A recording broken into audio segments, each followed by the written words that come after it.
And like, so there's a lot in this film, and it's like, there's literally like one line in horror noir that mentions the First Purge. And I think that's kind of sad. Only because I think like in horror noir, they're covering things from previously. Like this was 2018. It was new. So it was still too new to have all this like information about. But there's so many things like from that documentary that are kind of expressed in this film that I think is super interesting, and things that felt so real. And so like one of them is like, so they choose Staten Island as the test, right? And it just makes you think of the numerous the enormous history of testing and using BIPOC as guinea pigs for experiments. And like when we did our population control episode, right, is like thinking of all the minorities and underrepresented communities that were being used. They sterilized just openly in the country. Yes. And so all these times, like since the dawn of this country, BIPOC have been used as like these guinea pigs to try things out, like birth control, or finding out how syphilis and chlamydia affects the body, or like you can go on forever about the different things that happen, like cocaine. Like there's so much. Like it makes you sound like a conspiracy theorist, but it's literally just history. Real. It's like what's happening. And so like it is no surprise to me. Like when I was watching, I was like, of course. Yeah, this is where this is what they would do, right? Yeah. And they focus specifically, which is like a throwback to me to Candyman. They focus on a housing, lower income housing project to like be like, this is where all of it's going to go down. And it's such like, it kind of seems like fictional when the way that they're approaching it, where they're like, this is where everything is going to go down. And like, there's going to be violence. And of course it's going to happen here. Right. And it's like, it seems like kind of silly when you're watching it, but then you think about like, if Donald Trump, because he's said it before, like he calls immigrants animals. He says that people from Mexico are not good guys. Like ridiculous things, right? That if he came on and was like, we're going to put it in this area, and of course we're going to see results because that place is full of violent criminals. Well, like, yeah, people it just believe kind of goes towards when we were talking about Candyman, the whole black on black crime, black on brown crime, where you're thinking that they're attacking each other. So it's the purge just makes sense is like their mentality. They're going in super racist. Yeah. And they're going in just like really trying to, I guess, prove the myth that Candyman represented. It's like if you give them the opportunity to do that, they're going to go crazy. They're going to do it. And that's not spoilers. That's not what happens. Yeah. Well, and that's like at the beginning. So again, I hadn't seen it. And I was watching it with my boyfriend who had seen it, and I looked at him and I was like, why aren't they afraid? Like, I would be afraid that, like the history of this country, they're going to use this as an opportunity to just come in here and kill us and say that it was done to us. Like, that's literally how it works. And then, spoilers. That's what happens. Duh. And I was just like, I will say this film is like silly and it's like exciting. It's a thriller, but it is actually really terrifying. Like when you're really like putting it on, like I was like, this really feels real to me. And in a way that like, I was honestly very afraid of it in ways that like I haven't been in a long time. Cause I was like, I see the things happening in this film happening every day now that I really can believe in this world. Like, before, like when I just had the purge. 2018, maybe. No. Yeah. Today? Yeah. Yes. But the thing about it is in 2018, people were aware of that. People knew that. That's why this film was made. To the party. And then, people are now waking up like, oh, wait, yeah, you're right. Yeah, there's a good way it's described by a Hollywood Reporter. They basically say the prequel provides answers to the notion that people are inherently evil or showing that they aren't, especially when they see themselves as part of a community. So the assumption of the self-invested 1%ers is that when given the purge, they're going to attack each other. They're going to kill each other. That's what's going to happen. But what they see is that the people are a community. So the people in Staten Island would rather party with each other than kill each other, take care of each other. Yeah. You know, bunk up in a church and like make sure everyone's safe, then go out and murder everybody that they care about for fun, for money and poops and giggles, because I can't say the other word. And that's just basically really powerful that you get to see that, and that like the government itself is the one placing the bricks in the street. Yes. Sending mercenaries who are the KKK. COINTELPRO. Yeah. Who are going down there in hoods, literally with machine guns, and are literally going, they're all white people. Just going to kill black people. Or there's like, and there's a lot of imagery throughout this in being represented by the masks that they're wearing. So like the fact that a lot of them were wearing KKK hoods, or there was like a lot of like German Nazi kind of outfits. So there's like the band on the arm, and the and then there was like one where there was like a leather mask that brought to memory children under the stairs. Children under the stairs. Because the Big Daddy was like BDSM, like he wore the whole like gimp suit and was like this. He was terrifying, right? Yeah. And that also talked about in horror noir. And was one of it was one of my favorite horror movies. I always thought it was so crazy. And so when I saw that, I was like, And then there's also like a scene in which our unwitting protagonist, like that you would never imagine in a million years that this was your protagonist. It's so awesome. Actually like strangles a man who is wearing a mask that is essentially like blackface. Yeah. Like one of the old like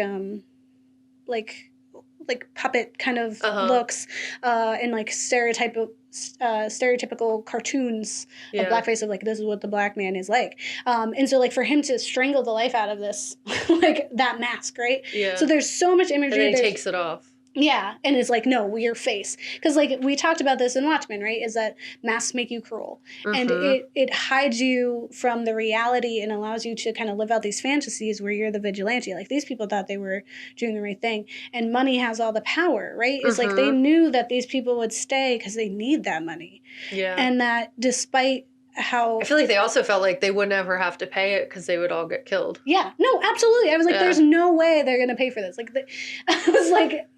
You want to think that like you would be like, no, I wouldn't do that. But but instead if you just look at like all the times when people go and do studies, like they get paid for those studies, but they like lose stem cells or something. Like, you know, like they're sacrificing their bodies because that's the only way to get that money.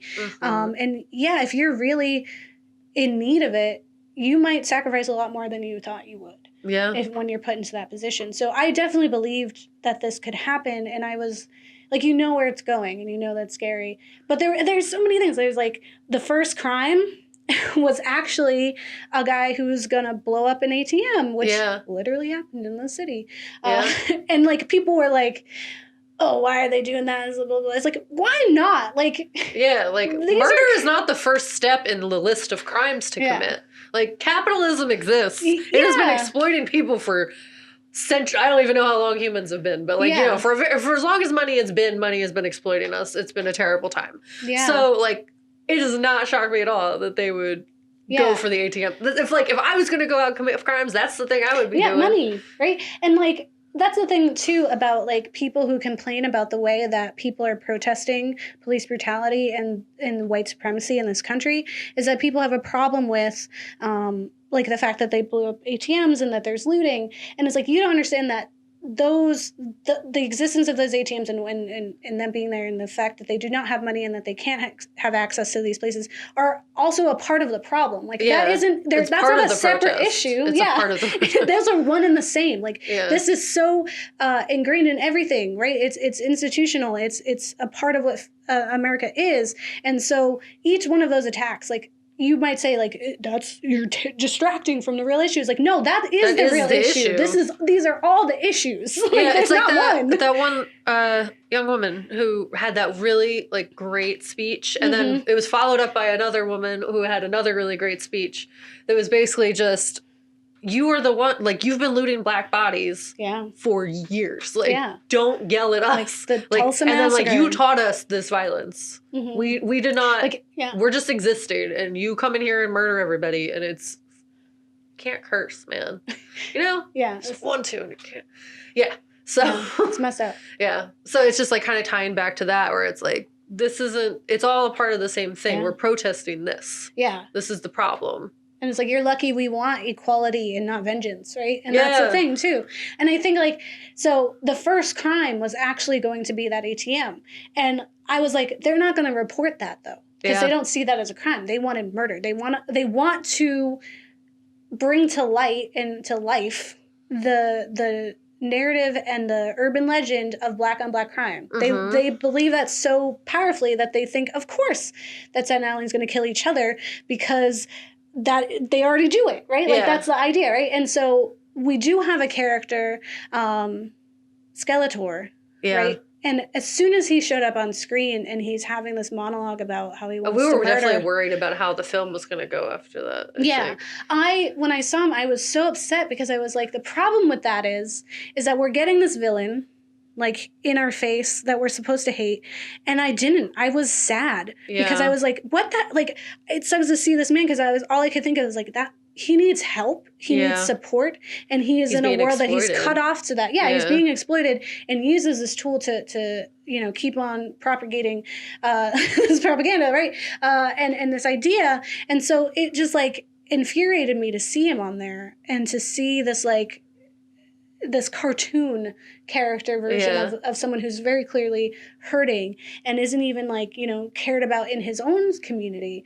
Because like, what are they going to do? And so then he's used as a tool to kind of show like, see, they're crazy. They're doing it. Instead of being like, he needs help. And again, that's like the whole idea of like, do we need cops? We don't. So these things. But there's so much throughout this film that I was just like, it's so representative of what we're feeling now. And even though this was only in 2018, so not that long ago, it was during a time like, just like we said for the 2019 film or series of Watchmen, people were saying it's too political, or that's the reason why it doesn't have as many views, and it really should. Like, it needed the people views need back to do then. this. Like, I don't understand. It is very good. It was just saying it really boldly. It was really just kind of saying everything that needed to be said and ahead of its time.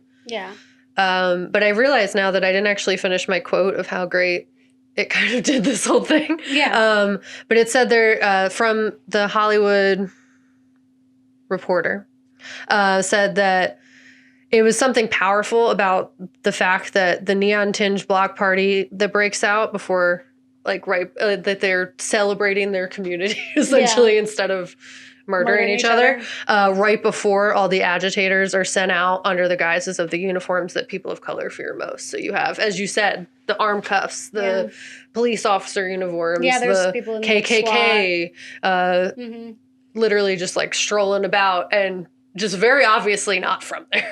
And it brings me back to like our conversation with Ariel when we were talking about Black women in horror representation and how she doesn't watch horror very often because real life is horrifying for Black people. And so like when you see things like that, when you keep seeing the same imagery and when you think like, again, about like Get Out with the police officer at the end and how that's not your hero.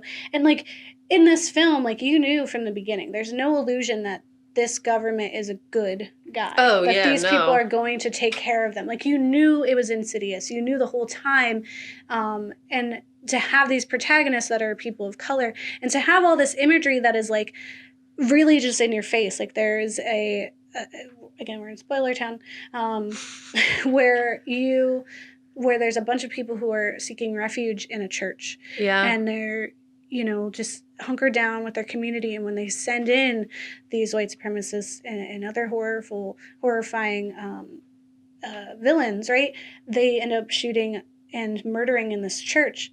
And it, brought back memories of the actual shooting in churches. Like, right. And you also, like you see all that imagery and you see them giving the contacts and saying, we're going to put a tracker in you and we have drones. So we have surveillance, right? Like there's so many things in here that feel like real life. And I think that's a part of it too. Like for certain audiences, horror has to be this like fictional thing. Like there's a lot of times where people are really afraid of like poltergeist or spirits and ghosts and things like that. And like we talked about in Lovecraft Country episode, for Black people, the real horrors are just like modern day things, like things outside in the real world, and those are way more terrifying than the spiritual things. And so like again, quoting horror noir, there's like this conversation where it was like people are so focused on like vampires